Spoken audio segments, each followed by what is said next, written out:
Hello, everyone. How is everybody doing?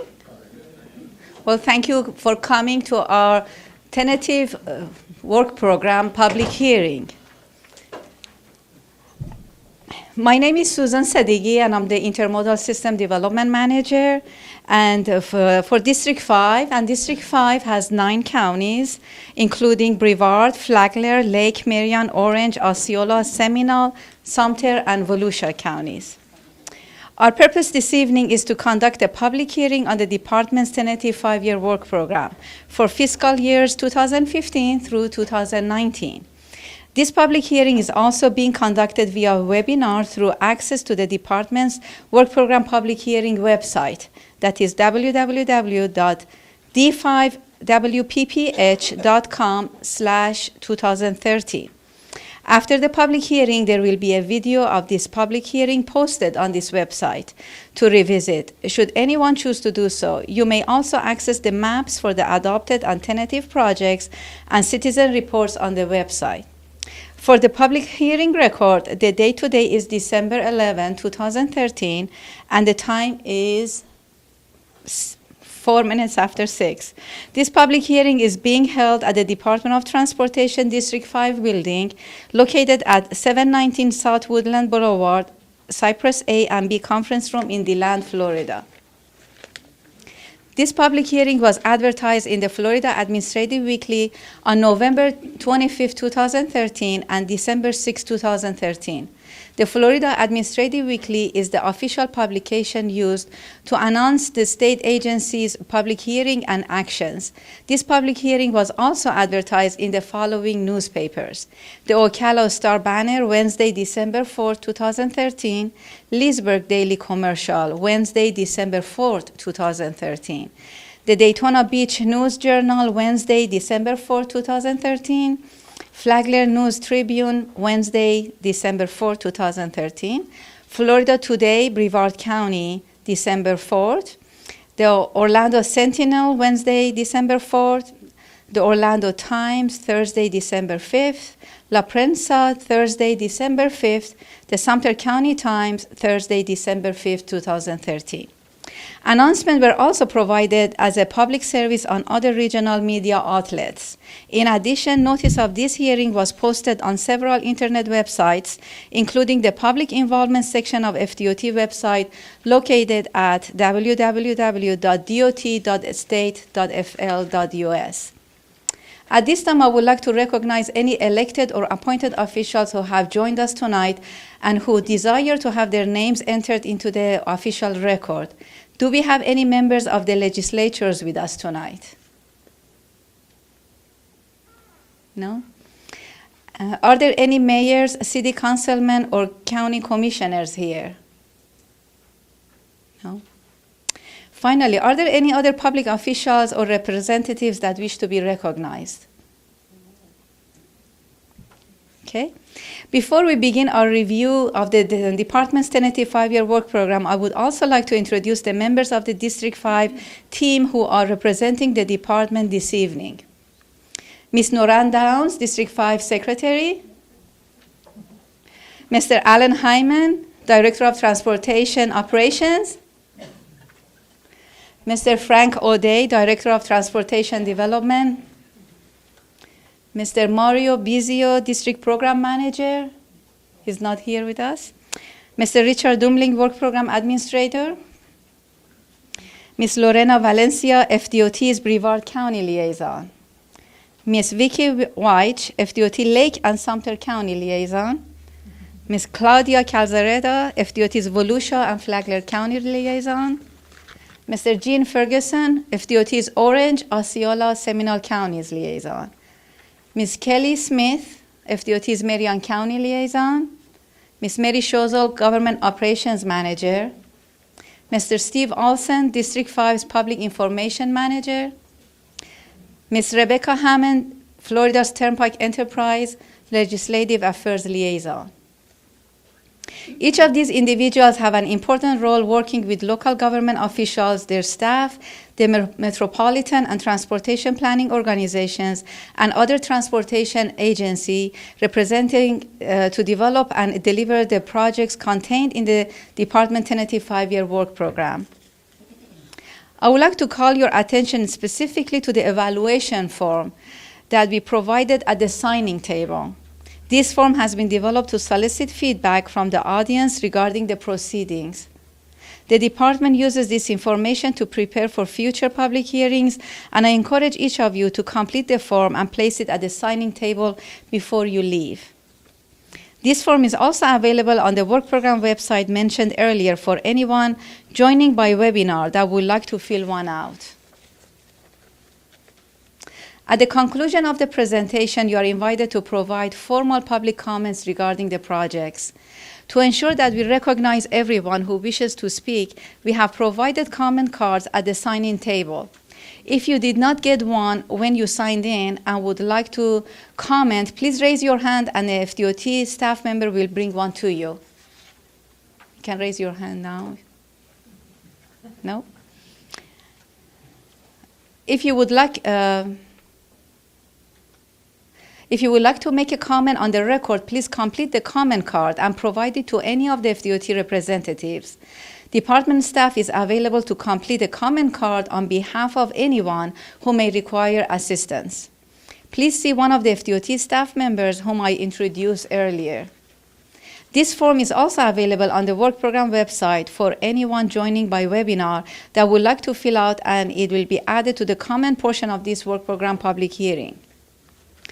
Are there any questions about the format of the presentation tonight? No. Now I would like to introduce Ms. Noran Downs, our District 5 Secretary.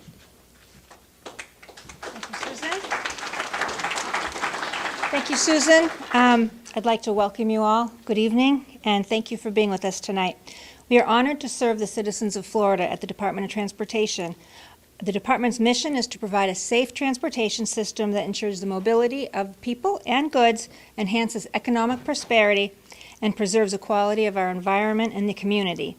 We're committed to providing a quality service for our customers. We focus on safety and mobility, and we ensuring the maximum use of our funding to improve the integrity of our roads and bridges, multimodal, which includes trails, freight, airports, seaports. We even have a spaceport, sidewalks, and any other project that the public could use. We welcome you to your District 5, and I'd now like to turn it over to Mary Schosel to talk about the Revenue Estimating Conference. Good evening. The department's work program is done in coordination with the Revenue Estimating Conference. There are two types of revenue estimating conferences each year. One is in the spring and one is in the fall. The first type is the Transportation Revenue Estimating Conference, which reviews the forecast for the State Transportation Trust Fund for revenues from fuel taxes. The second type is the General Revenue Estimating Conference, which reviews the forecast for the documentary stamps, which include motor vehicles, license, and registrations related to fees and other types of funds.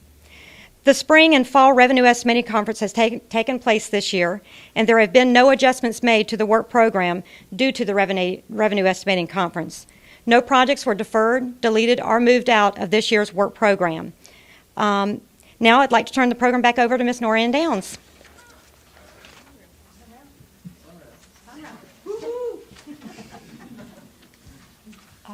Someone's clicking, I think. All right, good. All right, Sunrail, a better way to go. Okay. As you can see here, the middle section, the blue section, that is the section that we're building first. That section is about 30 miles. It will open up by May 1st, 2014. It is for commuters. It'll be a Monday through Friday. It's for, like I said, it's mainly for commuters. It's going to be Monday through Friday to start, no weekends. It's going to have peak service, as you can see, from 5:30 in the morning till 8:30 every half an hour, and in the evening 4 to 7 every half an hour. In between, there'll be 2-hour off-peak service, and it's going to start in Volusia County in DeBary and going to end up in Sand Lake Road in Orange County. Phase 2 we're working on, and we're hoping to get that in the presidential budget by next spring. Next slide. We've been working on this project 10 years. So for those that are just beginning some projects, like an alternatives analysis that decides is it going to be a commuter train or is it going to be a light rail, it takes about 10 years by the time you get all of the analysis, the environmental issues, and the funding partners out on the table. As you can see, we got a full funding grant agreement in July, and we took over dispatch by July of 2013. So a lot of work has happened these last 2 years. As you can see, this shows specifically from station to station. There's 12 stations in phase 1. You can see how many minutes it is in between. DeBary to Sand Lake, 56 minutes. It's an alternate. Frank's going to talk about I-4 and when that's going to happen. So people are smart. I always say people are smart. They'll know what mode of transportation is best for them, whether it saves them time or money or stress. It's going to be a nice option for some folks. We're going to start out with, like I said, every half an hour. It has the capacity, that would be 2 coaches and cab cars and a locomotive. And we have capacity to go up to 3. And then we can go to 15-minute peak service once the funding's available and once the people are ready to use it more often. They are actually double-deckers. If you go inside them, they're actually kind of tri-level, like a tri-level house. There's plenty of bike room. Wireless, nice restroom, and of course it's environmentally friendly. That's the inside. We did work hard to make sure it was not only functional, but good looking. How many think that's a good looking train? Stations. The neat thing about the stations is there's 12 different stations, and each of the cities had a choice. We start out with a menu, and we'd say, here's your base menu. What kind of trash can you want it to look like? What kind of platform would you like? What would you like the overhangs to look like? We had a base fee, per se. You're going to get this. If you want upgrades, such as brick pavers or whatever, the individual counties and or cities participated in that, and many did. Florida Hospital one that I think put in $1 million, and others added some money too. So each one is going to look different, which is going to enhance that city. Free parking for as long as DOT is running it. And then after 7 years, it's going to go over to the Commuter Rail Commission. And what's the Commuter Rail Commission? It's our 5 funding partners, whether it's the chair or the mayor. They would get to designate who's on that committee. So after 7 years, the train project is going to go back to the counties and the city of Orlando. And then they're going to operate it. This is DeBary, so you can see the flavor of that. If you haven't been out there, it's looking pretty good. Next. Doesn't it look good? Sanford. See how they're all a little bit different, like Mary? A lot of work still there. Longwood, they say, take note for Longwood, they say it's the Harry Potter station. So those of you like Harry Potter, keep looking and see if you would agree. There's Altamont, Longwood. Lynx Central Station. You can see that there's a lot of work going on right there. And Orlando Health. So each one, is there another one after that? That's it. Okay, safety. Safety is the most important thing on this project. When you have many freight trains going through the day, people are used to when the freight trains are coming and when they're leaving. You're going to have way more often smaller trains going through. It's very important. We have a strong safety outreach, especially for children, and you'll see a little bit more about that. But it's very important because they're much faster than people think they are. So we have a big safety plan and 126 crossings in 61 miles. Train, be smart, be safe. That's kind of like our motto. And we're handing out brochures to businesses, schools, any customers, letting them know that it's coming, how much it's going to cost. Oh, we didn't talk about cost. If you're in Volusia County, it'll cost $1. You go to the next county, No, I'm sorry, it's $2. You go to the next county, it's $1, and the next county $1, and the next county $1. There will be discounts for the normal discounts for a transit project, which would be students, elderly, etc. Next. This is just another thing showing you all the different signage. Ty. Ty is our mascot. And we went through many, many folks just to find the right voice for Ty that would help children and be likable. And so it's a puppet and a puppeteer. And this is going to all the schools up and down the corridor so that they can take the information home. I was out at Winter Park one day, and honest to goodness, some parent was letting their kid, 4 years old, play in the middle of the tracks. Scared the heck out of me. So I hope that parent sees Ty. So anyway, May 1st, 2014, coming to you. I hope you all try it, see if you like it, and use it. I'm now going to introduce Frank, who's going to go over I-4. Thank you, Noreen. Good evening. Frank O'Day, Director of Transportation Development for District 5, and I'm going to talk about our I-4 project. We're going to start tearing up I-4, so you're all going to want to use the Sunrail project. What the project is, we're going to be reconstructing over 21 miles of I-4 from west of Kirkman to east of 434 in Orange and Seminole counties. Currently, that stretch of I-4 handles anywhere between 140,000 and 200,000 vehicles a day. The construction cost for this project is over $2.1 billion. And in addition to increasing capacity, we're doing a total reconstruction of the main line. The original infrastructure was built in the early and mid-'60s, and for a lot of those bridges, they've reached the end of their service life, so we're going to replace everything while we're out there, except for bridges that have been replaced in the last, say, 4 or 5 years. Here's a picture that shows the typical section. In the middle, there are going to be 4 express lanes that are going to be separated from the general use lanes by barriers, 2 lanes in each direction, and the outside general use lanes are the same number of lanes that are currently out there right now. There's mostly 3 and in many places 4 existing lanes. Those free lanes will remain the same in the after condition, and then the express lanes will be tolled. There's going to be a variable toll, and our approach to this project, I told you before, it's a $2 billion project, over $2 billion, and the department does not have over $2 billion. So we're procuring this through a public-private partnership. We're in the process of selecting a concessionaire to work with us who's going to help finance the project. So they'll complete the design, they'll construct it, and then they'll maintain I-4 for the next 35 years after construction.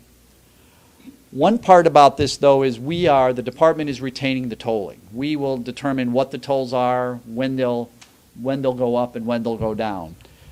Being it's an express lane project, we're going to manage the capacity of the managed lanes or the express lanes by the variable toll to guarantee or to help make a more reliable travel time using the express lanes.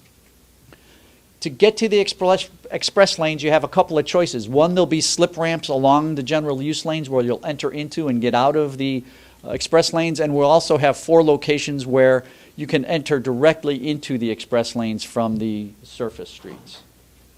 We're going to use dynamic tolling, which means the tolls will change during the day depending on how much use is going on. You as a user, though, will be guaranteed the toll rate that's promoted on the signs when you enter the lanes. It'll be all electronic. We will not be having toll takers. We will not be stopping for tolls.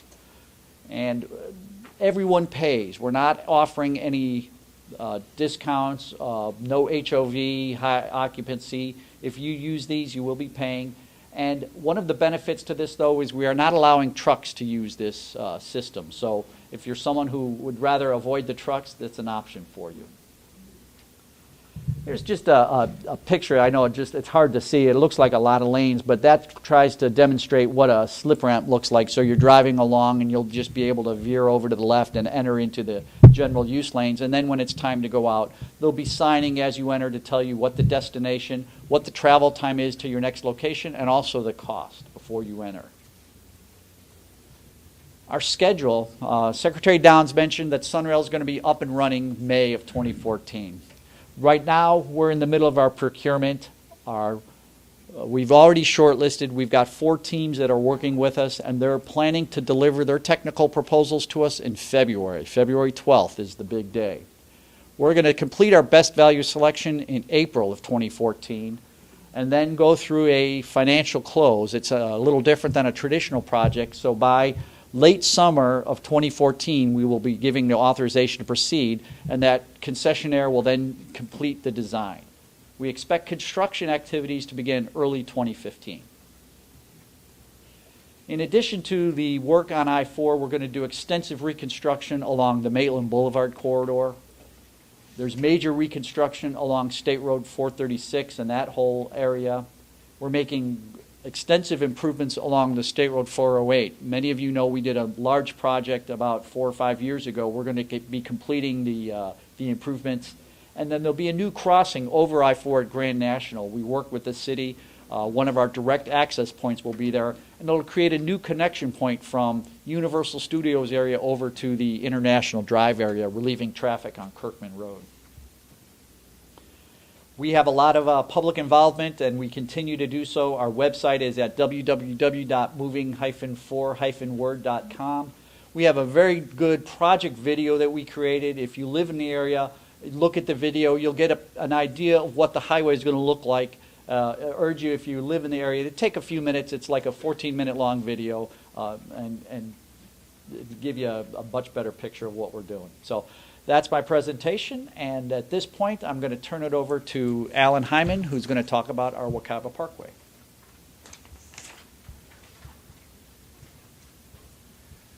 Thank you, Frank. Good evening. I'm Alan Hyman, Director of Transportation Operations for District 5 and the Wekiva Parkway champion to make sure this gets designed and built.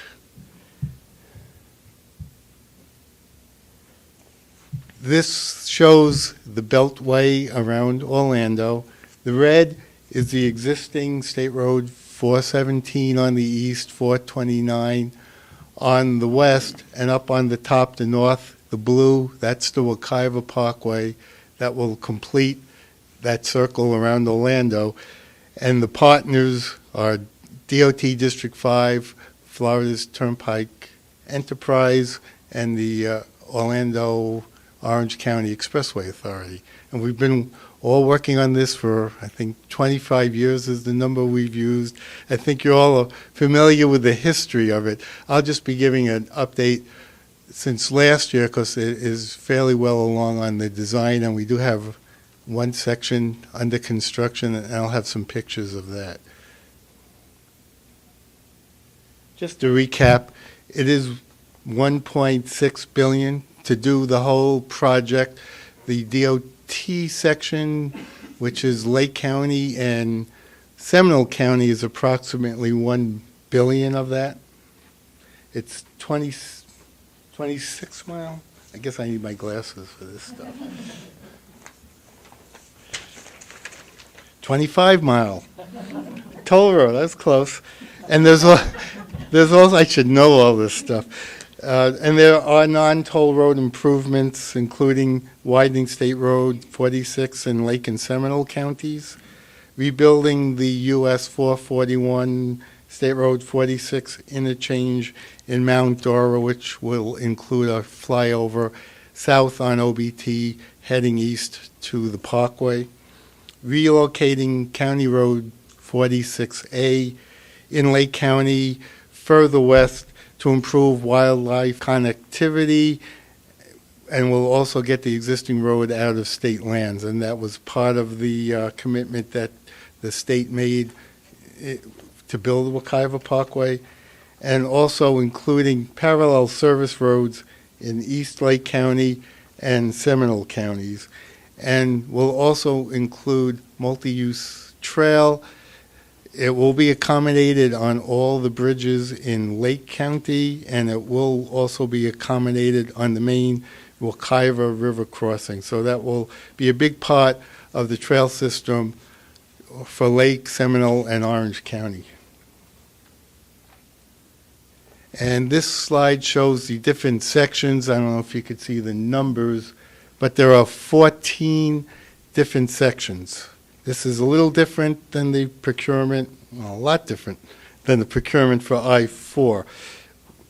We also didn't have $1.6 billion up front, but instead of making it one big P3, we divided it into 14 sections. The Orange County sections, and those are in, I guess, purple. The Expressway Authority is doing those. The ones in green, DOT District 5 is designing and will be building those. This shows the updated status from last year. A lot has been going on. Sections 1A, 1B, 2A, 2B, 2C, those are the expressway sections. And as you can see, most of them are fairly well along in the plans design of those sections.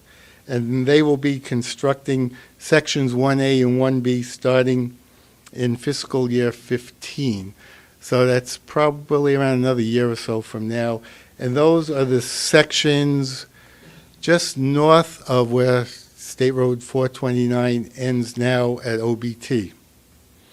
And those will be heading north. And then there's the big, there's a system interchange, which is 2B, section 2B. That will be in a couple of years after, in fiscal year 17. Those plans are 90% done. And sections 2A, which is north of Kelly Park Road and heads east to connect to the DOT section. 90% plans, that's a little further out for construction. And section 2C, which goes west to the county line towards Mount Dora. Now for the DOT sections.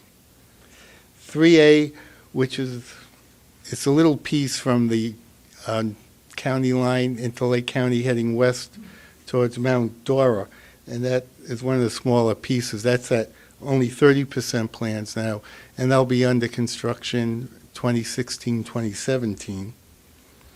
3B, which is the interchange at Mount Dora with the flyover, that's at 60% plans. We had a lot of meetings previously with the city and county on that.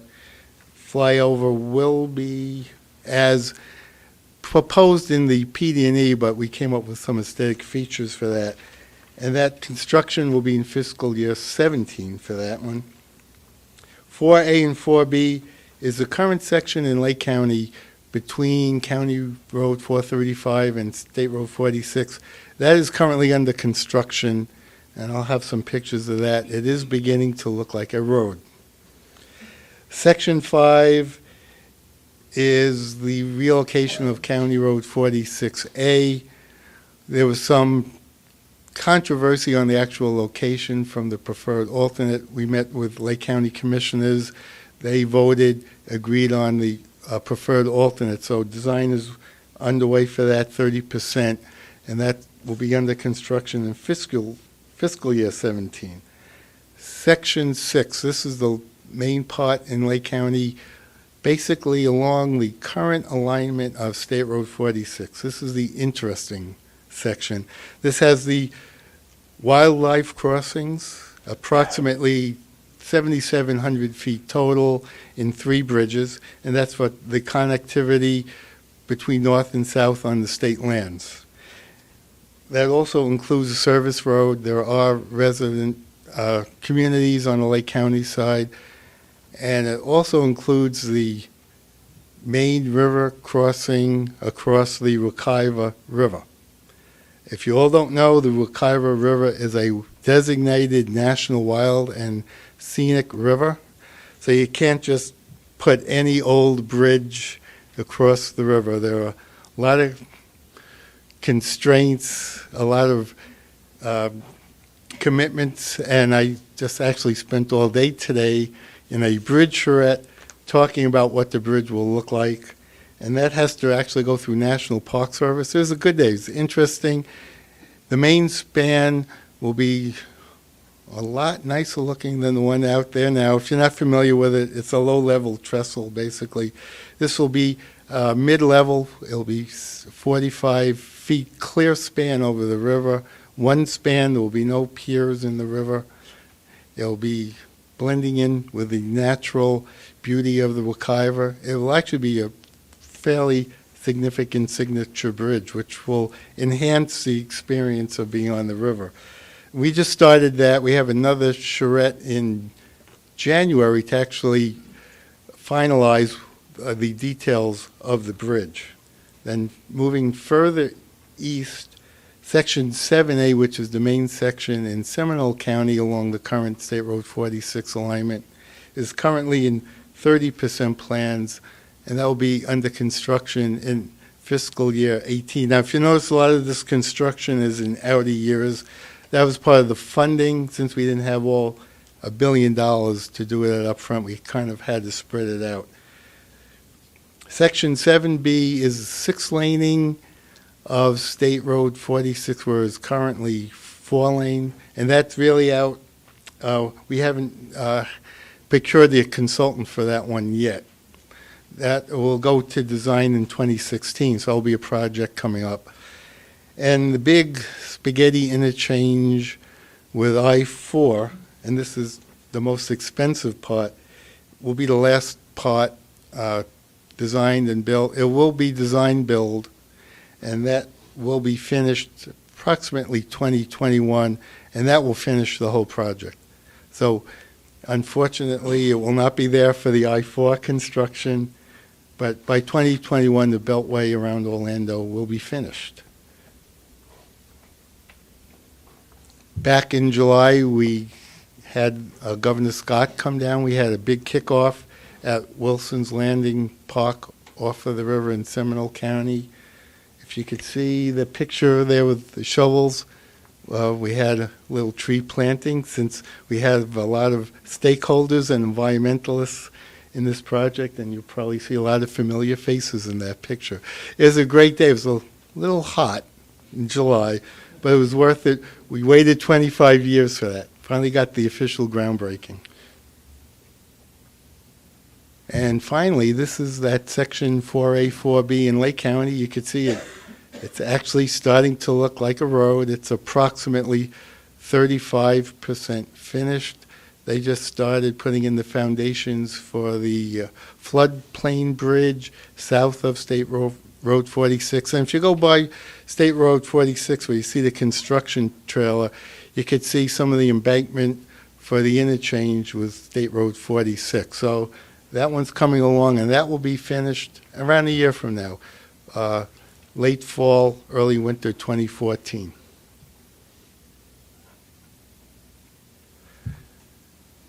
As of on I-4, there is a web page that has a lot of information, www.wekivaparkway.com, a little easier to remember than the I-4 one.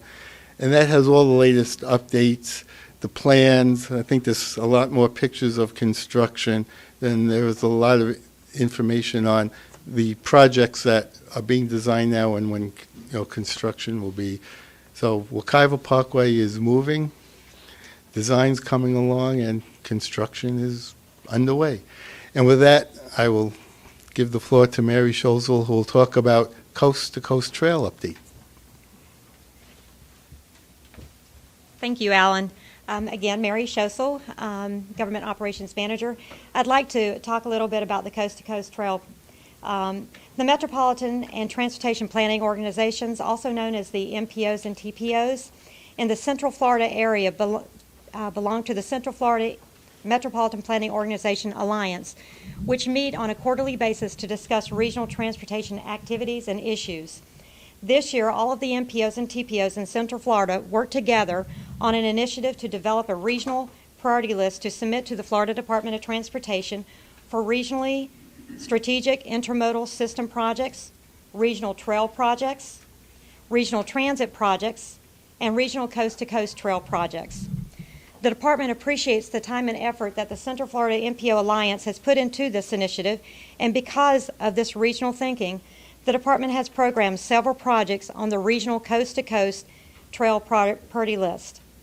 The Coast-to-Coast Connector is an estimated 275-mile trail that runs from the west side of the state to Pinellas County, Florida's Gulf Coast, to the east side of the state, and Brevard County to the Atlantic coast.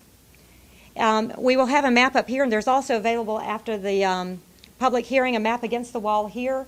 The map will also be provided on the website if anybody would like to revisit it to see it. At this time, it will present the status of the gaps for the coast-to-coast for District 5. Please note that whenever you're looking at the map, that the green segment means that the project already exists for those limits.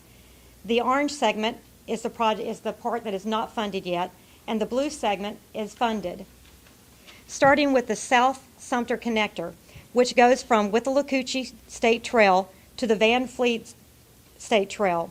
The gap is from the Withlacoochee State Trail to the Van Fleet Trail. The study is actually programmed in year 2016 for approximately $350,000. The South Lake Trail, which actually goes from Van Fleet State Trail to the Orange County line. The gap is from the Van Fleet Trail to Villa City. The study has been completed on these limits. All the other phases have not been funded at this time. Then from Villa City to State Road 33, the study has been done. The design is currently underway and is being combined with the State Road 50, State Road 33 realignment project. From State Road 33 to the Silver Eagle Road, the study has been completed, the design has been completed, but no other phase has been programmed at this time. From Silver Eagle Road to Claremont Trail, the construction is currently underway for approximately $3.5 million. The West Orange Trail, which goes from the West Orange Trail to Orange County line, is completed. The Claricona Ocoee Connector Trail goes from Hiawassee Road to Pine Hills Road, or I'm sorry, from Pine Hills Trail. The gap is from Hiawassee Road to Pine Hills Trail. All of the phases under this project is unfunded. The Pine Hills Trail, Phase 3, from Pine Hills Trail to State Road 414. The gap is from Pine Hills Road Trail, again to State Road 414, and none of the phases have been programmed at this time. The Seminole-Wekiva Trail, it goes from the Orange County line to Reinhardt Road Trail. The gap is from the Orange County line to State Road 436.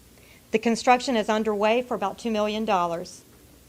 Reinhardt Trail, from Seminole-Wekiva Trail to the Volusia County line. The gap is from County Road 46A to State Road 46. The study has been completed, the design completed, the right-of-way completed, and the construction is funded in year 2015 for approximately $554,000.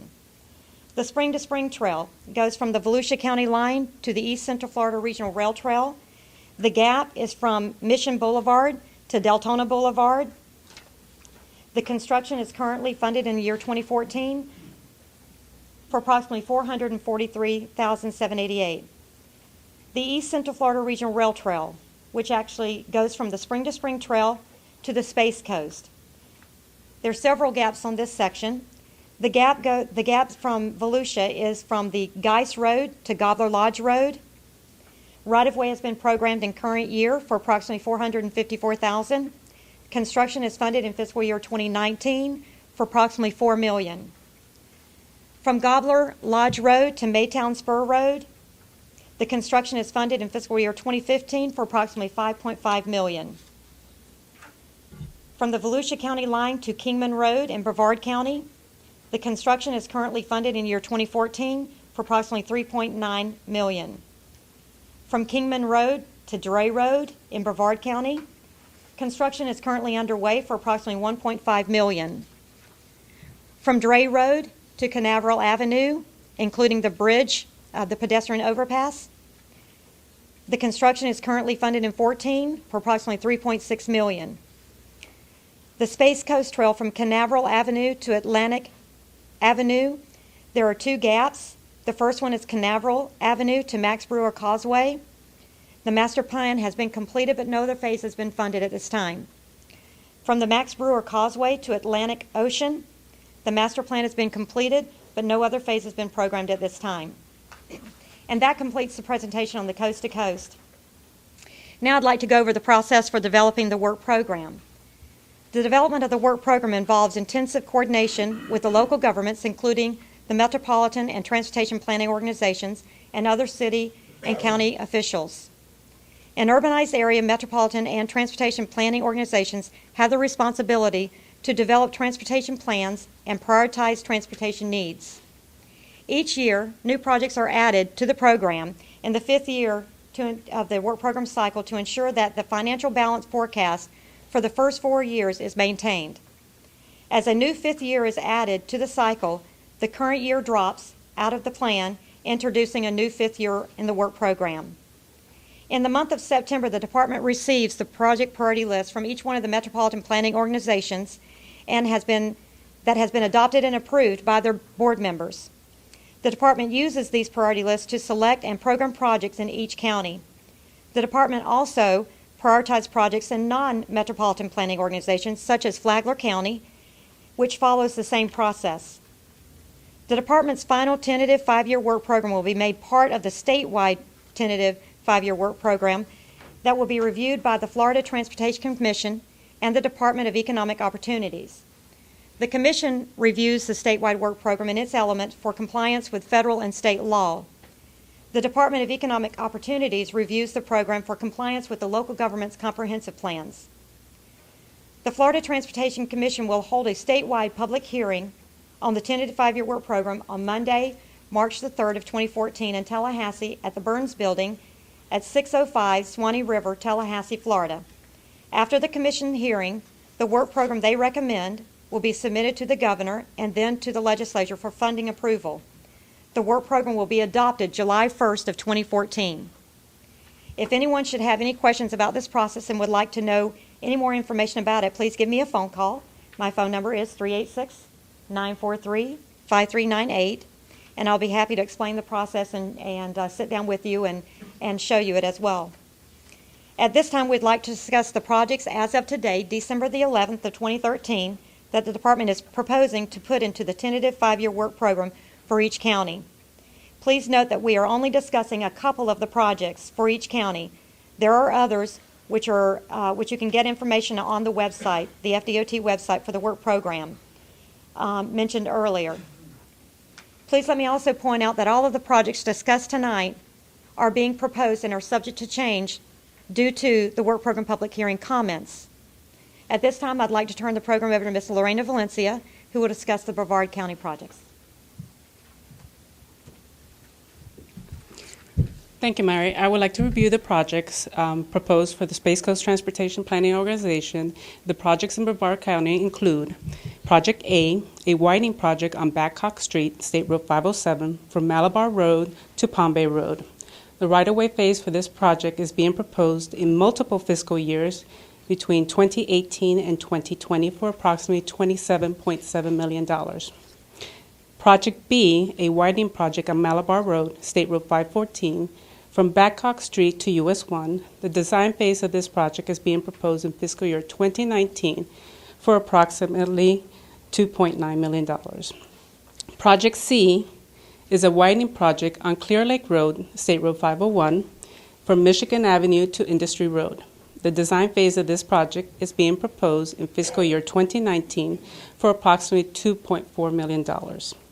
Project D, a widening project on US 1, State Road 5, from the Pineda Causeway, State Road 404 to Park Avenue.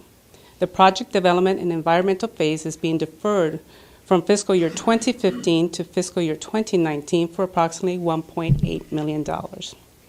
Project E is a resurfacing project on US 1 from Law Street to Post Road. The design phase of this project is being proposed in fiscal year 2015 for $380,000. The construction phase of this project is being proposed in fiscal year 2017 for approximately $4.2 million. In addition to previously funded spaceport projects between the fiscal years of 2014 and 2018, the department is proposing to tentatively add to the work program the following projects. Project F, a spaceport capacity project for a horizontal launch infrastructure. The project is being proposed in fiscal year 2019 for approximately $10 million. Project G, a spaceport capacity project for a horizontal launch cargo processing facility. The project is being proposed in fiscal year 2019 for approximately $20 million. Project H, a spaceport capacity project for a commercial crew cargo processing facility. This project is being proposed in fiscal year 2019 for approximately $10 million. Now I would like to turn the program over to Vicki Weich.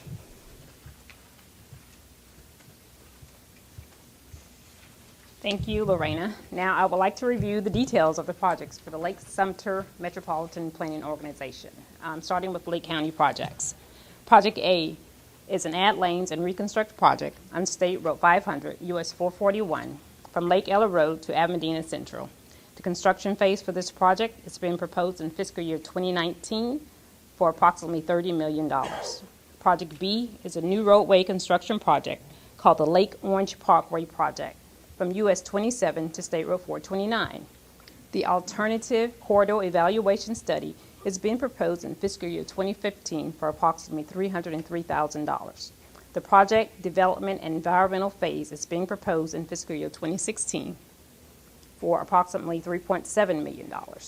Project C is a new roadway construction project, North Hancock Road Extension from County Road 50 to Fosgate Road. The construction phase for this project is programmed in this current fiscal year, 2014, for approximately $4.5 million. Project D is to add lanes and reconstruct on Citrus Grove Road from US 27 to North Hancock Road, Florida Turnpike. The design phase for this project is being proposed in fiscal year 2019 for approximately $850,000. Project E is to add lanes and rehabilitate County Road 466A, Miller Street, from US 27 to Sunny Court. The construction phase for this project is proposed in fiscal year 2017 for approximately $5 million. Now, Sumter County projects. Project A is a widening and interchange improvement on I-75, Florida's Turnpike interchange. The construction phase for this project is proposed in fiscal year 2015 for approximately $59.8 million. Project B is a widening project from 2 lanes to 4 lanes on County Road 470 from I-75 to east of US 301. The preliminary engineering phase is being proposed in fiscal year 2019 for approximately $250,000. Project C is an interchange and widening project on I-75 at County Road 514 from half a mile west of I-75 to US 301. The preliminary project and development environmental phase is being proposed in fiscal year 2015 for approximately $2 million. And Project D is a resurfacing project on County Road 478 from US 301 to State Road 471. The construction phase is being proposed in fiscal year 2019 for approximately $2.5 million. Now, Ms. Kelly Smith. Thank you, Vicki. I'll be reviewing the details of the proposed projects in Marion County. Project A is to add lanes and reconstruct on State Road 35, Baseline Road, from Southeast 92nd Place, Bellevue Bypass, to State Road 464, Mary Camp Road. The construction phase is being proposed to be advanced from fiscal year 2016 to 2015 for approximately $26 million. Project B is a new roadway construction project on Southeast 92nd Loop, the Bellevue Bypass, from US 27, US 441 to State Road 35. The construction phase is being proposed to be advanced from 2017 to 2016 for approximately $31 million. Project C is a traffic operation improvement project on US 441 from State Road 40 to State Road 40A, Southwest Broadway Street. The right-of-way phase is being proposed for 2019 for approximately $1.1 million. Project D is to add lanes and reconstruct on State Road 45, US 41, from 100th and 11th Place Lane to State Road 40. The construction phase is being proposed for 2019 for approximately $25.5 million. Project E is a traffic operation improvement project on US 441 at State Road 464. The right-of-way phase is being proposed in 2019 and 2020 for approximately $10.5 million. Project F is for the replacement of 7 SunTran buses in 2019 for $3.6 million. Now I'd like to turn the program over to Mr. Gene Ferguson.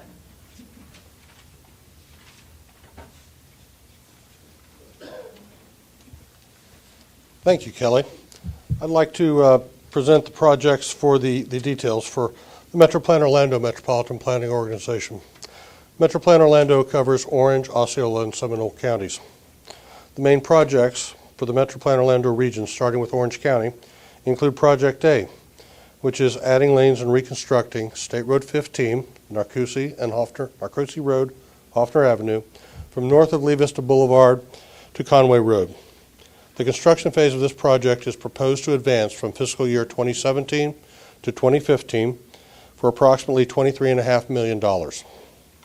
Project B is the widening project from 4 lanes to 6 lanes on State Road 414 or Maitland Boulevard from I-4 to County Road 427 or Maitland Avenue. The right-of-way phase for the project is being proposed in fiscal years 2016 and 2017 for approximately $1.1 million. Also, the construction phase is proposed for fiscal year 2018 for about $9.1 million. Moving on to Project C. This project is a widening project from 4 to 6 lanes on State Road 50, from Chulota Road to State Road 520.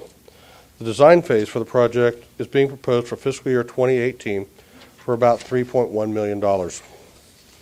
Project D continues this project, which goes from 4 to 6 lanes on State Road 50 from east of Old Cheney to Chulota Road.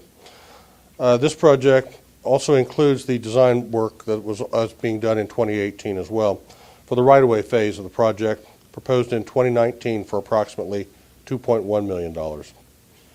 Project E is the pedestrian overpass bridge of State Road 50 from Gertrude's Walk to the connection with the Dinky Line Trail. The construction phase for the project is being proposed in fiscal year 2015 for just over $9 million. Moving on now to Osceola County. Project A is a widening project from 4 to 6 lanes on Hoagland Boulevard from US 1792 to 5th Street, which is the entrance to the Kissimmee Gateway Airport. The construction phase of this project is being proposed for fiscal year 2018 for approximately $19.3 million. Project B is a traffic signal cabinet upgrade project which runs citywide in the city of Kissimmee, proposed for funding in fiscal year 2015 for approximately $800,000. Project C is a trail project in Osceola County, the first construction project on the Shingle Creek Regional Trail, and it's phase 1 from south of US 192, where it will connect in with the Hoagland Boulevard project, to Shingle Creek Park. The construction phase for this project has been programmed in the current fiscal year for approximately $2.8 million. Moving on now to Seminole County. Project A is the first of several projects on State Road 46. This project will transfer surcharge, build a detour road, and advance utility coordination on State Road 46 from Mellonville Avenue to State Road 415. The construction phase is being proposed in fiscal year 2016 for just under $8 million. Project B is the actual added lanes on State Road 46 from Mellonville Avenue to State Road 415. After the surcharge has settled from 16 to 19, the construction phase is proposed in fiscal year 19 for just under $25 million. Project C is a safety project to the east of the previous 2 projects from State Road 415 to County Road 426 in Geneva.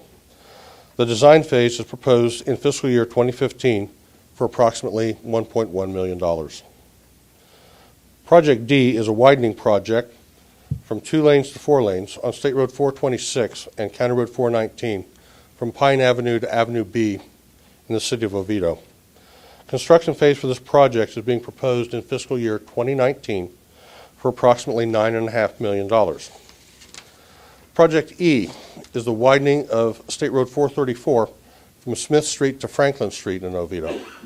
The construction phase is being proposed in fiscal year 2016 for approximately $3.7 million.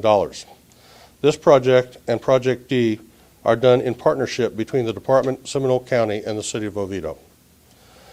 I'd now like to discuss several new links projects. which are going on to service the Medical City complex in South Orange County. The first project is from Kissimmee to Medical City. This particular Lynx bus route will run from the Kissimmee Intermodal Center, which is near our proposed Sunrail station. It will serve the area of Buenaventura Lakes and travel to the Veterans Hospital in Medical City with its in-trip at the Orlando International Airport. The next route, which is a new route, will be Orlando to Medical City. This will begin its route at the Lynx Central Station, run through downtown Orlando to Medical City via State Road 408, traveling through Goldenrod and Arcousie Road. The next project is Meadowwoods to Medical City. Now, the Meadowwoods project will connect the Florida Mall, the Sand Lake Sunrail Station, the planned Meadowwoods Sunrail Station with Medical City. The route will provide access to the Veterans Administration Medical Center, Nemours Children's Hospital, University of Central Florida's Health Science Campus, the Sanford Burnham Medical Institute, and the University of Florida's Research and Academic Facility. Finally, we have the St. Cloud to Medical City route, which will originate in St. Cloud, traveling along US 192 to Narcousie Road. Will terminate in Medical City just south of State Road 417. All of these projects are set to begin service in April of 2014, just 1 month prior to Sunrail's initial opening. This concludes my presentation for the Metro Plan area. I'd now like to turn the program over to Ms. Claudia Calzaretta.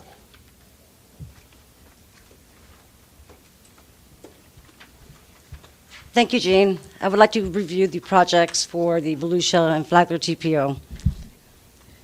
Starting with Flagler County. Project A is a new roadway construction project on Old Kings Drive from Forest Grove Drive to Matanzas Wood Parkway.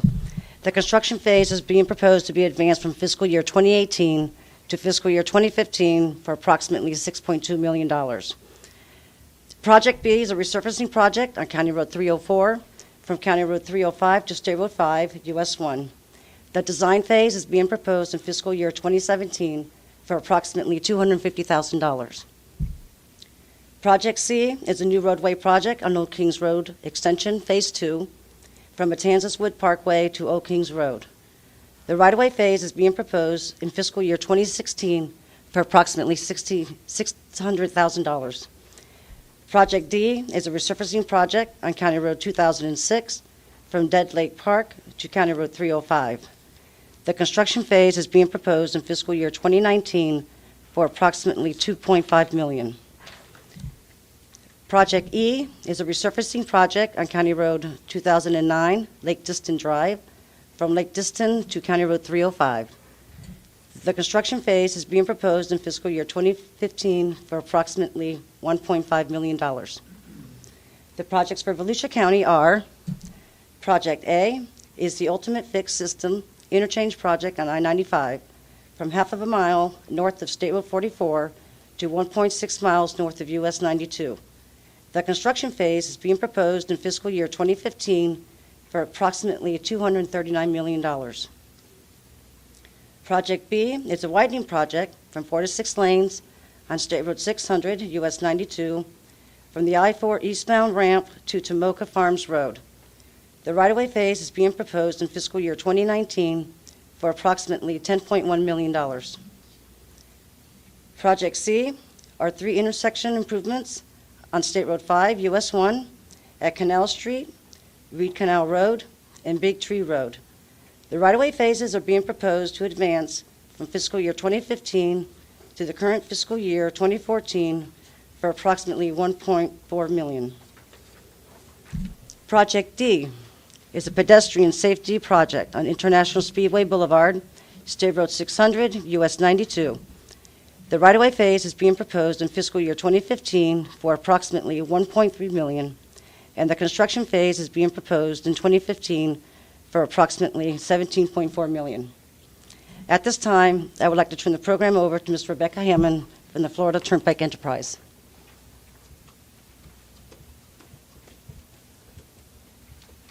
Thank you. Good evening. My name is Rebecca Hammond, and I'll be sharing with you today Florida's Turnpike Enterprise Tentative 5-Year Work Program, Summary of Major Projects in FDOT District 5.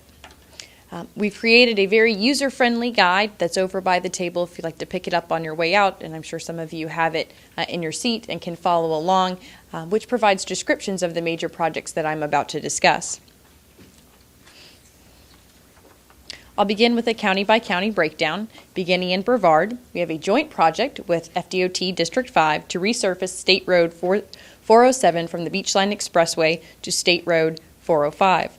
Construction is funded through the Turnpike at $2.4 million. In Lake County, we plan to build a new interchange at the Turnpike in milepost 279 in Mineola.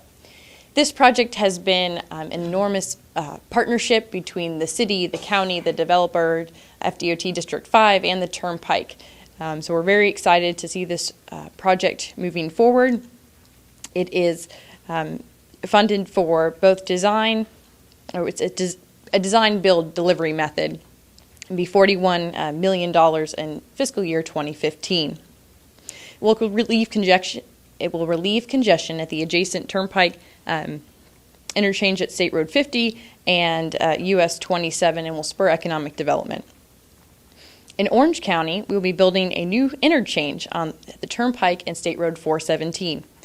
This project is a full system-to-system interchange in Orange County. The project is being implemented in coordination with the Orlando-Orange County Expressway Authority and will result in a high-capacity, 3-level interchange that will accommodate traffic desiring access to any direction of travel to and from the Turnpike and State Road 417. This has been another joint project and significant regional project with our partners over at the Orlando-Orange County Expressway Authority, so we're very excited to see it moving forward. That project is funded in fiscal year 2015 and 2016 for overlapping construction and totals $110 million. That number does include the funds for OOCEA and the Turnpike. Continuing on in Orange County, we'll be widening the Beachline Expressway from I-4 to the Turnpike. This project will widen a 4-mile segment of the Beachline in Orange County. This planned widening of State Road 528 between I-4 and the Turnpike will add a variable-priced express lane, which Frank did a wonderful job explaining earlier how they will operate. They'll operate very similarly on this portion of the Beachline, and it will be 1 lane in each direction, raising the total number of lanes from 4 to 6. This will allow drivers to choose between the express lane or the general use lanes. The project will accommodate for future growth along the Beachline Expressway corridor. The current free movements on this portion of the Turnpike, International, Orangewood, and Orangewood Universal, and John Young, will remain free movement. So those of you who use these employment centers in the area and commute, if you're currently untolled, you can remain untolled, and the only change you will have is the benefit for those people who attempt to use the express lanes. They'll alleviate some of the traffic and congestion that you currently experience. The design is in this current fiscal year, 13-14, and then construction in fiscal year 2015. Next is the resurfacing on the Turnpike from the Orange-Osceola County line to the Beachline Expressway. And moving on to Osceola County, there are 3 resurfacing projects. One from milepost 216 to 227 is approximately $16 million. From milepost 239 to 249, a resurfacing at $18 million. Design in fiscal year 2015, construction in 2016. And lastly, resurfacing from milepost 207 to 208 on the Turnpike main line, approximately $1.9 million. In Seminole County, out in fiscal year 2019, design is funded $3.5 million to widen the Seminole Expressway from Aloma Avenue to just north of State Road 434. This will change it from 4 to 6 lanes. Lastly, in Sumter County, we are going to improve the interchange on the Turnpike at 75. Vicki spoke a little bit about this, and I'm happy to discuss any of the movements of the interchanges. This is a significant safety improvement in this area, eliminating a lot of the weave movements. There's a lot of truck traffic in this area, and there are several movements that are being changed in different directions, and we are very excited to do a joint project again with District 5, along with the widening and the interchange, coordinating that to be at the same time, so it'll be a significant improvement in the area. Lastly, there's a regional project, and that's to implement a conversion to all electronic tolling on the Turnpike. Phase 8, which is our ticket system today, touches a little bit of, Osceola. But this project will implement Phase 8 of an overall program to convert portions of the Turnpike system into a cashless, all-electronic tolling system. This project limits of AET Phase 8 span the portion of the Turnpike system known as the ticket system, as I said, which begins at the Lantana Toll Plaza in Palm Beach County and extends 148 miles north through Martin, St. Lucie, Indian River, Okeechobee counties to the Three Lakes Toll Plaza in Osceola County. The Phase AET 8 conversion project includes the removal and replacement of 30 ramp toll plazas and 2 mainland plazas, approximately $93 million. The total summary for our major projects and our minor projects is approximately $447 million in District 5, and we're excited to continue our significant contributions here in Central Florida. Thank you.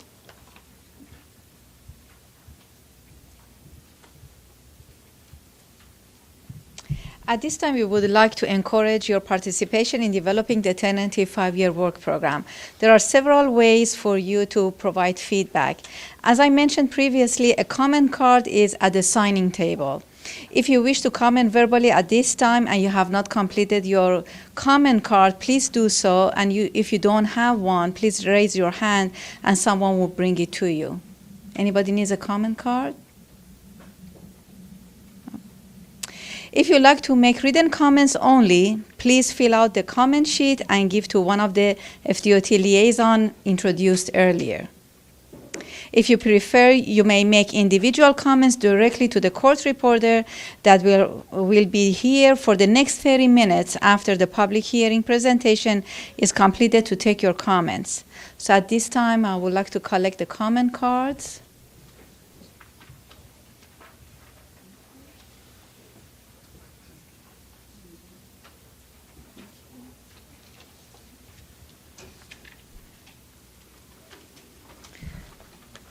Mr. Jose Papa, if you would like to speak. I'm not going to get into any real detail with my comments, but the city of Palm Coast Would you please come over here in the podium? Thank you.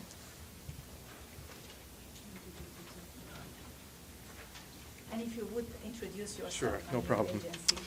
Jose Papa, Senior Planner with the City of Palm Coast. I won't get into any detail about the letter, but essentially we'd like to submit a letter to the department, essentially thanking them for their assistance with some of our projects and continuing to encourage the department to work with the city on some other projects. So again, thank you. Thank you. Yes, thank you.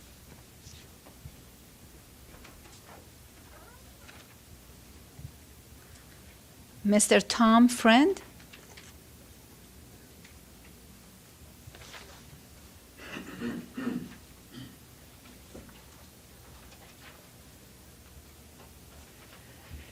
Yes, hi. My name is Tom Friend. I'm from Volusia County here in Florida. And I want to discuss the TRIP program and TRIP funds. I know that Volusia County is applying for TRIP funding on South Williamson. When the Pioneer Community Development District was established, the public gave the district the right to raise $52 million in tax-exempt bond money, and they gave them the right to be a separate taxing district. In any transaction, both sides get something. In this case, the public gave, and the district offered an inducement.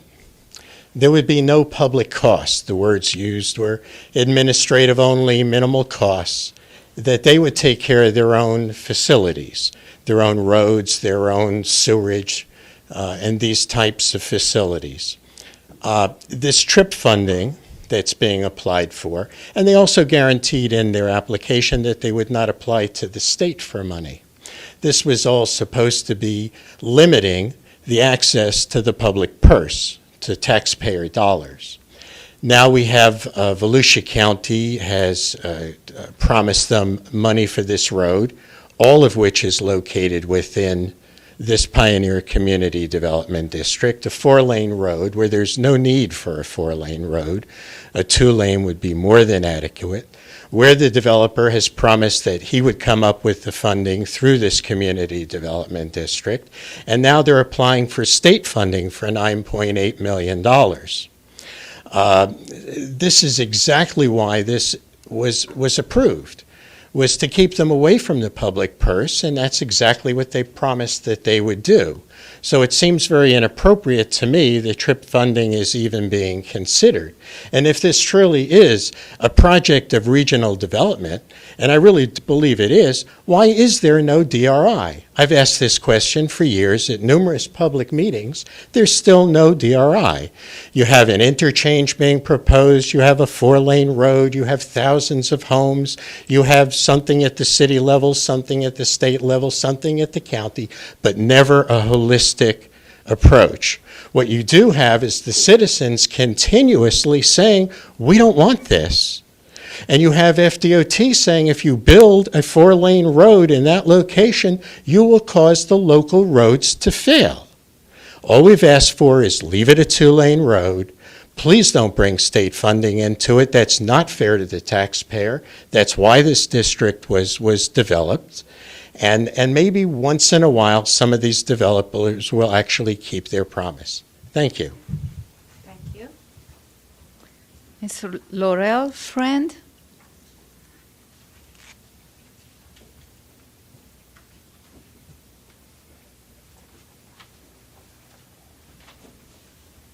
Good evening. My name's Laurel Friend. I'm from New Smyrna Beach in Volusia County. Okay. We spoke at last August's Volusia TPO board meeting, at which the board voted to amend the 2035 Long-Range Transportation Plan to include an I-95 interchange at Pioneer Trail. This was done in violation of the TPO's own guidelines.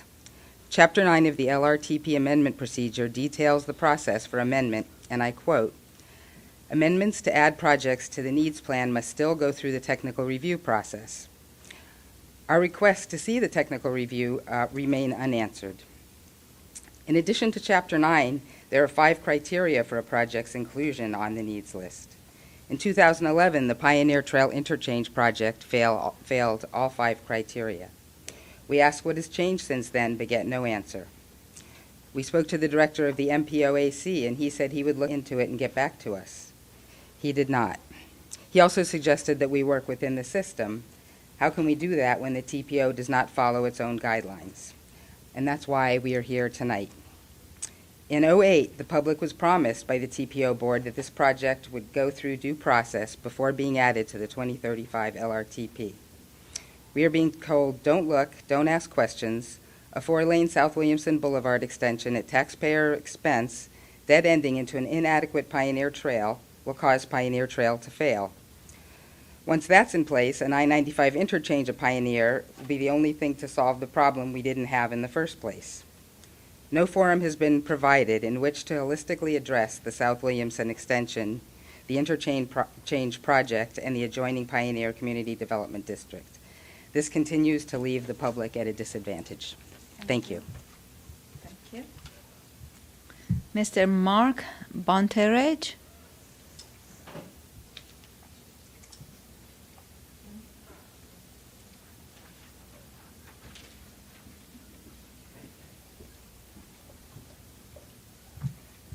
Good evening, Mark Bontrager from Space, Florida. Live in Brevard. I just wanted to express our sincere appreciation for the great partnership with Florida DOT and District 5.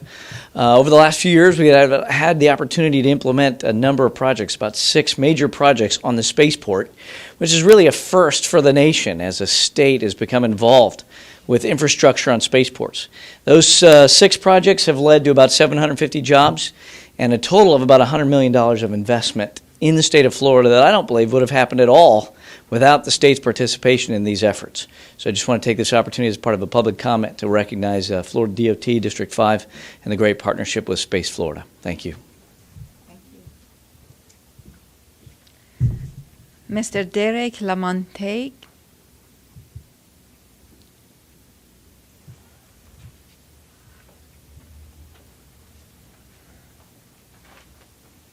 Hello, thank you. My name is Derek Lamontagne, and I am representing the Sweetwater Coalition of Volusia, which is a group of concerned neighbors, which will be talking, or I'll be talking about the same thing that Mr. and Mrs. Friend were speaking on.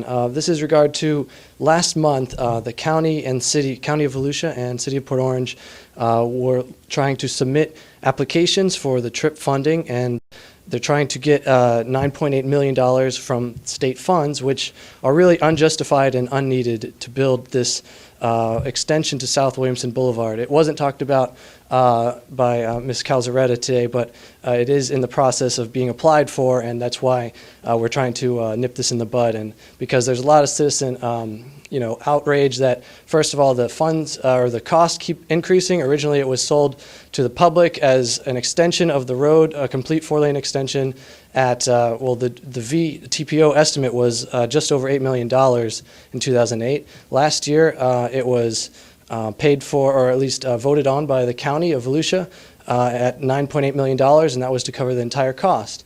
But 1 year later, they're still in the permitting process, and they actually have not rightfully so, received the permits from the Army Corps of Engineers or the St. Johns River Water Management District because this is very environmentally sensitive land.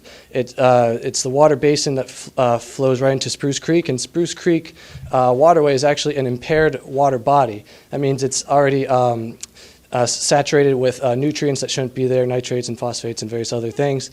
And building this 4-lane road is very detrimental to that waterway, and therefore they're now finding this out after we told them ahead of time that they're going to have to build the road at least like 8 feet higher than they thought, and build all these other retention ponds in order to not affect the wetlands, which is it's very much a wetlanded area.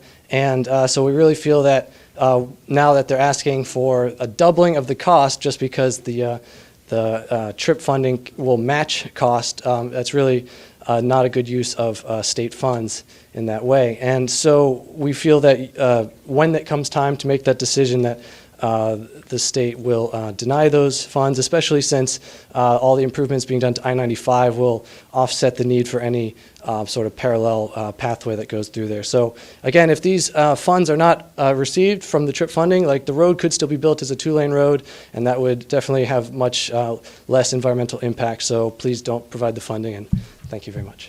Thank you. Mr. Gary Hartman?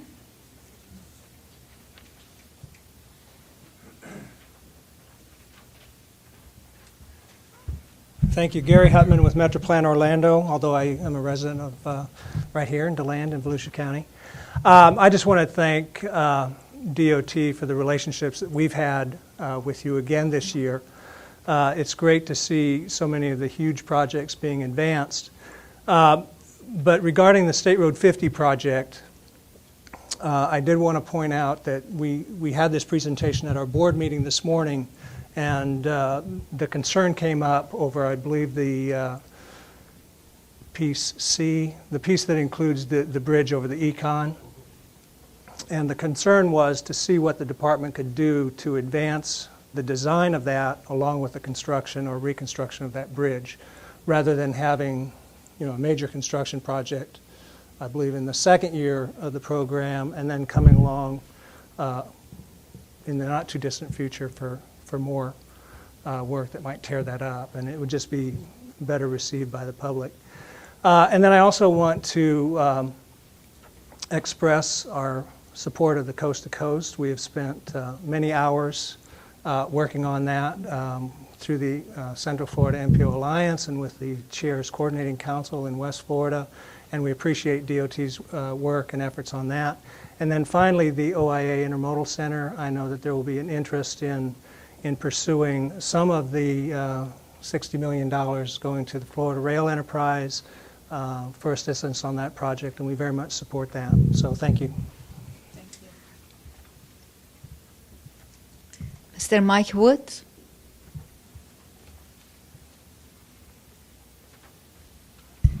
Hello, I'm Mike Woods, Transportation Planner with Lake Sumter MPO.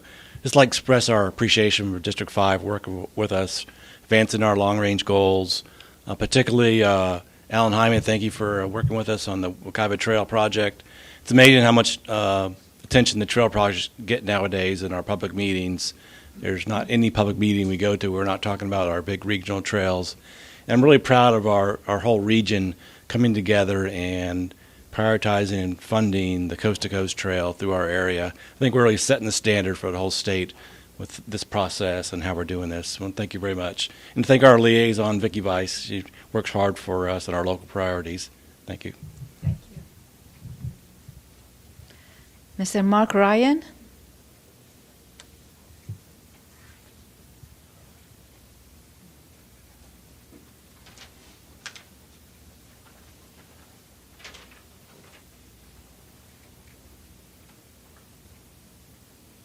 Thank you.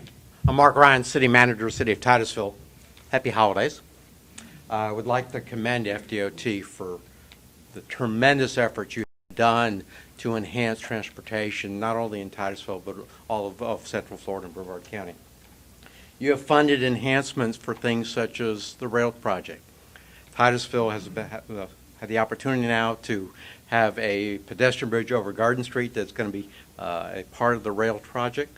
Our rail trail is underway, and that's through the partnership we have with FDOT. We are very excited about the Complete Streets project that's in this work program, and having Hopkins Street being part of that project. We're also very excited about what's happening with Space Florida. They are a major player in terms of economic development here in Florida, and the various spaceport projects are a tremendous part of the economic rebound that we have here in Brevard County. We also, again, are very supportive of the Coast to Coast Trail and continue to urge the department and the legislature to fill in the gaps. And we also would like to recognize all the tremendous hardworking staff you have here at FDOT. We're very proud to work with them. Thank you. Thank you. Is there any other person who wish to comment?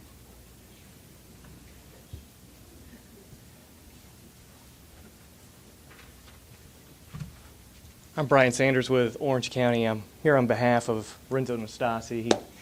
He usually attends these, and he sends his regrets that he's had to attend another meeting. And with that, I take great pleasure in expressing our great working relationship we've had with the district. Secretary Downs championed the area. Frank O'Day, Alan Hyman, Susan Sadeghi, Mary Shozel, Gene Ferguson. Feel like I'm getting the Emmy, but it's really you guys.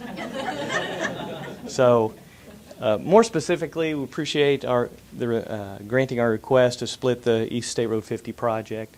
As Gary mentioned, we are looking to find ways of accelerating the one segment of that project. We really appreciate the Wekiva Parkway champion we have. We're working very hard with the department and others to move that project forward. Sunrail, incredible project. Every presentation I go to, it gets more and more detailed. Citizens are excited. The county's excited. We're excited about the Sand Lake Station, the Meadowwood Station. We're going to work hard to make that come about. I-4, incredibly complex project, and as that construction rolls out, we'll be there to work with you all the way. Some other projects, the trail projects, Gene, been great. The Shingle Creek Trail, nationally recognized. We're working through all those phases. Pine Hills Trail is another great project we're working on. And as the Coast to Coast comes forward, we'll be working on those pieces and gaps in Orange County to bring those forward to the public. So, also the Sand Lake Road project. That's another great project that we're working together on. And we need to work close as that project moves forward with the coordination of that big interchange with that widening project. So with that, again, I want to extend our appreciation from Orange County, and you guys are doing great work. Thank you.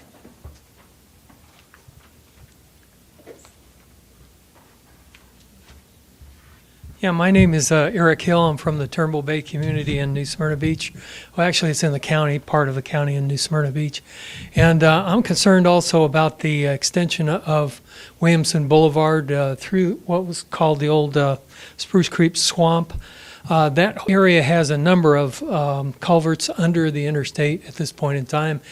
And as Derek LaMontagne said, it is an environmentally sensitive area, and for us to put a road through there to begin with may be questionable, but to make that a 4-lane road and to ask for another basically $10 million to match the $10 million that's already been put forward of taxpayer money is totally ridiculous. Thanks.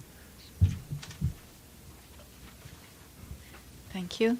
Anyone else who wishes to speak?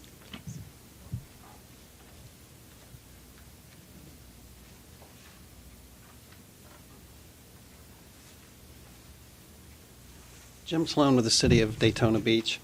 The Daytona Beach News Journal this morning had an article, a headline article on the first page, stating that Volusia County is has the highest percentage of firms indicating that they're going to hire within this next year. And a lot of that is due to DOT projects. We've got I-95, ISB, US 1, and Bevel Road, and we thank you. Thank you. Thank you. Anyone else? Well, thank you. If you wish to provide further comments on the work program after this hearing, you still have an opportunity to do so. Written comments pertaining to the District 5 tentative 5-year work program must be received by Friday, December 20th, 2013 at 5 p.m. These comments will be considered in the final development of the department's 5-year work program. These comments should be sent to Ms. Noran Downs, District 5 Secretary, at 719 South Woodland Boulevard, DeLand, Florida 32720. You can also email your comments to Secretary Downs. Her email address is noran.downs@dot.state.fl.us. You may also submit comments through the District 5 Work Program website mentioned earlier. To comply with federal legal requirements, I'm entering into the official public record information pertaining to the Civil Rights Acts of 1964 and the Civil Rights Acts of 1968. Public participation is solicited without regard to race, color, national origin, age, sex, religion, disability, or family status. Contacts for Title VI and Title VIII of the United States Civil Rights Acts are available at the signing table. The district's tentative 5-year work program for fiscal years 2014-2015 through 2018-2019 has been developed in accordance with these acts. Please take a few minutes to complete the evaluation form mentioned earlier if you have not already done so. The hearing will officially conclude in 30 minutes. Please take this opportunity to visit and talk with DOT Department representative and make verbal comments to the court reporter if you wish to do so. We would like to thank each one of you for your attendance, comments, and participation. Thank you for coming, and have a happy holiday and drive safely.